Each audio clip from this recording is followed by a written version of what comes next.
जब diversified creative जब हम फेसबुक को देंगे तो उसे पता है पहले की तरह जिस तरह आप डिफरेंट कैंपेन्स बनाकर डिफरेंट एड सेट्स के अंदर डिफरेंट क्रिएटिव्स बनाते थे, अब वो आपको ऐसा करने की जरूरत नहीं है। क्यों? क्योंकि अभी जो मल्टी स्टेप सेल्स फनल्स की जो नई इंप्लीमेंटेशन आई है फेसबुक की तरफ से, उसने कैंपेन्स का मुकम्मल तौर पे जो एक प्रैक्टिस थी, एक लैंडस्केप था, वो सारा चेंज कर दिया है। अब आप एक कैंपेन और इवन एक एड सेट के अंदर भी अगर आप 50 क्रिएटिव चलाते हैं तो ये आपको अच्छे रिजल्ट्स देंगे, बजाय इसके कि आप मल्टीपल कैंपेन चलाएं। क्यों? क्योंकि यहां पर मल्टी स्टेप जो सेल्स फनल है वो इंप्लीमेंट किया जा रहा है। अब ये क्या है, और इसी के अंदर ही फेसबुक की नई अपडेट क्रिएटिव डाइवर्सिफिकेशन, और इसके अलावा एक और अपडेट जो कि इसी पर ही हमारी डिस्कशन पर ही आई है, तो उसको हम इस टॉपिक के अंदर क्लियर करने वाले हैं। सो आपने इस नए मेथड को आपने सीखना जरूरी है और इसी के ऊपर ही अपनी सेल्स, अपनी लीड की कैंपेन चलाएंगे तो बहुत अच्छा फायदा हो। अस्सलाम वालेकुम व्यूअर्स, मैं हूं सलीम रजा हैकल। आप तमाम व्यूअर्स को डिजिटल हैकल यूट्यूब चैनल के ऊपर वेलकम करता हूं। क्रिएटिव डाइवर्सिफिकेशन और इसके अलावा फेसबुक ने अपना जो टारगेटिंग का जो कॉन्सेप्ट था, सिस्टम था, मैकेनिज्म था, उसको ऐसा चेंज किया है कि अब चीजें बहुत ज्यादा शॉर्ट हो चुकी हैं, स्क्वीज हो चुकी हैं, लेकिन यहां पर आपको मैक्सिमम क्रिएटिव्स के ऊपर अपने कैंपेन्स को स्केल करने का जो चांस है वो मैक्सिमम मिला है। ठीक है, अब ये क्या है इसको थोड़ा सा देखते हैं। जैसे कि पिछली वीडियो में मैं पिछले को 3-4 वीडियोस इन्हीं टॉपिक्स के ऊपर लेकर आया हूं, नई अपडेट्स के हवाले से, नई कैंपेन जो स्ट्रेटेजी है वो क्या होनी चाहिए, कैंपेन का जो एक नया ओवरऑल मैकेनिज्म है वो कैसे होना चाहिए, ये सारी चीजें मैं उन वीडियोस में शेयर कर चुका हूं। अगर आप चाहते हैं कि उनको क्लियर करें तो आप उन वीडियोस को देख सकते हैं। और आज की इस वीडियो में मैं उन्हीं से ही जुड़ी हुई कुछ मजीद चीजें आपसे डिस्कस करूंगा ताकि आप लोगों को भी पता चले कि ये जो न्यू अपडेट्स आई हैं इनके उसूलों के मुताबिक आप भी अपनी कैंपेन्स को चलाएं। तो सबसे पहले बात करते हैं मल्टी स्टेप सेल्स फनल क्या है।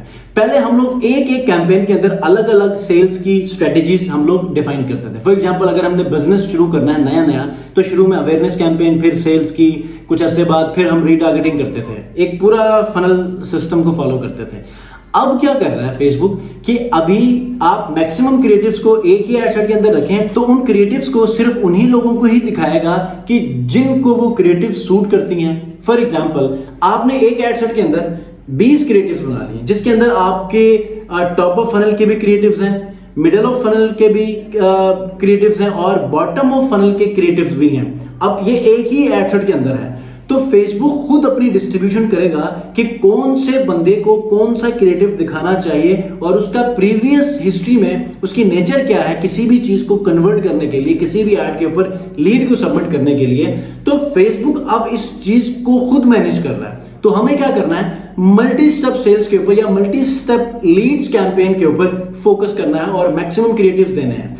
इसी एडसेट के अंदर आप पेन पॉइंट्स के ऊपर कोई वीडियो बनाएं, इसी एडसेट के अंदर आप कोई रेजोल्यूशन के ऊपर बनाएं कि जो भी आप सोल्यूशन दे रहे हो, सोल्यूशन ओरिएंटेड एक वीडियो बनाएं, कोई टेस्टिमोनियल बना लें, कोई रिव्यू बना लें, कोई किसी का वीडियो ऐड कर लें, आप अपनी ही ऑफरिंग के ऊपर कुछ वीडियो बनाएं। ठीक है, कुछ क्रिएटिव्स बनाएं, कुछ कैरोसेल्स बना लें, कुछ एनिमेटेड कुछ ऐसे स्टफ बना लें। तो यहां पर आपको एक डाइवर्सिफाइड क्रिएटिव्स देखने को मिल रहे हैं। और जब डाइवर्सिफाइड क्रिएटिव्स जब हम फेसबुक को देंगे तो उसे पता है कि फलां बंदे को अगर हमने ऐड दिखाना है तो क्या उसको पहले अवेयरनेस वाली दिखाने के बाद दूसरी सेल्स वाली दिखानी है या डायरेक्ट सेल्स वाली क्रिएटिव दिखानी है। ठीक है, या कोई ऐसे लोग होते हैं कि जिनको टेस्टिमोनियल्स दिखाने लाजमी होते हैं, उसके बाद फिर से एक सेल्स का क्रिएटिव दिखाया जाता है। तो फेसबुक को ये भी पता है, अब वो अपनी इंप्लीमेंटेशन इस तरह कर रहा है। मुझे फॉर एग्जांपल मैं डायरेक्ट ही सेल्स के ऊपर जाता हूं तो मुझे वो सेल्स वाला क्रिएटिव दिखाएगा। अगर मैं नॉर्मली कोशिश करता हूं कि कंटेंट को ज्यादा से ज्यादा यूटिलाइज करूं, पहले कुछ कंटेंट को सर्व कर लूं, फिर कुछ टेस्टिमोनियल्स रिव्यूज देखूं, उसके बाद कन्वर्ट कर रहा हूं, तो मुझे पहले अवेयरनेस वाला क्रिएटिव दिखाएगा, फिर कुछ टेस्टिमोनियल्स दिखाने के बाद सेल्स वाला लेके आएगा। ठीक है, अब यहां पर एक और चीज होती है कि फॉर एग्जांपल आप लोगों को कुछ कन्वर्जन्स मिल रहे हैं उन वीडियोस के ऊपर जो कि अवेयरनेस के लिए आपने बनाई थी, कुछ कन्वर्जन्स आपको मिलेंगी उनके ऊपर जिनमें आपने रिव्यूज और टेस्टिमोनियल्स दिए थे, और कुछ हो सकता है उन इमेजेस के ऊपर मिले कि जो आपने सिंपल आपने फॉर्म में क्रिएटिव्स के फॉर्म में आपने दिए थे, सिर्फ इमेजेस उनके ऊपर मिल जाए। तो हर एक का जो बाइंग एक स्टाइल है वो चेंज है। बायर पर्सोना इसी को कहते हैं कि आप डिफरेंट क्रिएटिव्स हैं, लोगों के डिफरेंट मूड्स, डिफरेंट इंटरेस्ट के बिहाफ पे, तो उन लोगों को आप अलग अलग टारगेट करेंगे तो यहां पर आपको कन्वर्जन मिलेंगे। अब एक और चीज ये होती है कि बहुत सारे लोग कहेंगे कि सर वो तो परफॉर्म नहीं कर रहे, या फिर हम क्या करते हैं अपने कैंपेन्स को रोक देते हैं जो अंडर परफॉर्मिंग होते हैं। अब आपने ये नहीं करना। क्यों? हो सकता है कि 50 में से 2 लोग ऐसे हों कि जिनको वो इमेज वाला ऐड देखने के बाद कन्वर्जन लेनी थी, तो फेसबुक उनको दिखाएगा तो वो कन्वर्ट होगा। आप रोकेंगे तो वो लोग ब्रेक होंगे। आप फॉर एग्जांपल टेस्टिमोनियल्स वाले कैंपेन्स के ऊपर आपने वो कैंपेन किसी तरह रोका तो कुछ लोग ऐसे लैंड होंगे, या फेसबुक उन लोगों को टारगेट करेगा जो कि टेस्टिमोनियल जो रिव्यू वीडियोस के ऊपर जो है वो देखने के बाद कन्वर्ट होते हैं, और आपने रोका था तो वो लोग ब्रेक होंगे। तो बायर पर्सोना आपने हर सूरत में हर एंगल से टारगेट करना है ताकि आपके जो कन्वर्जन के चांसेस हैं वो मैक्सिमम हो, और आप किसी ऐसे स्लॉट को, मतलब मैं इंटरेस्ट या पर्सोना की बात कर रहा हूं, किसी ऐसे स्लॉट ऑफ ऑडियंस को मिस ना करो कि जहां पर आपको कन्वर्जन वाकई हो सकती थी, आपने बंद किया, या आपने वो वाली स्ट्रेटजी यूज नहीं की जिसमें डाइवर्सिफाइड क्रिएटिव्स होने थे, तो यहां पर आपके कन्वर्जन ब्रेक हो सकते हैं। तो मैक्सिमम यूज करें क्रिएटिव्स को, छोड़ें टारगेटिंग। आप मैक्सिमम एक ही एड सेट के अंदर क्रिएटिव यूज करेंगे तो आपको अच्छी कन्वर्जन देखने को मिलेगी। थोड़ा आपने टाइम देना जरूरी है, 5 to 7 डेज, ठीक है। इसके ऊपर कोई क्वेश्चन है तो पिछले 3 वीडियोस 4 वीडियोस इसी के भी बनाई, वो भी देख लीजिएगा।